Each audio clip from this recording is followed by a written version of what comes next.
If you are running npm commands like npm install or any other npm command and you get an error like this that says npm is not recognized, now it can be due to one of these two reasons.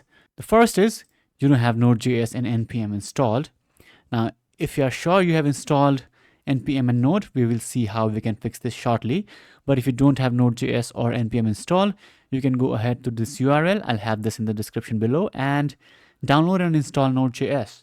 If you want to see in detail how to do it step by step, check my link in the description below that shows how you can download and install Node.js and npm. If you are sure you have downloaded Node and npm, but still you are getting that error, to fix it, we need to add the Node.js installation path to our environment variable so that our command prompt can know where to run the npm commands from. Okay, so go to your installation directory.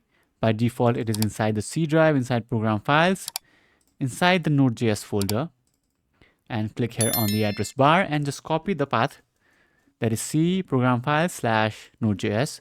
Now press your Windows key and type environment variables, and you will see edit the system environment variables. Click on it, click on environment variables.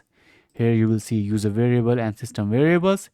If you want npm accessible to all the users, you need to add this path to this path variable inside system variables. If you want this just to be available to your user, add it in this path. Okay, so choose your path in user variable or system variable and then click on edit, and at the bottom row, double click and paste your path of Node.js installation.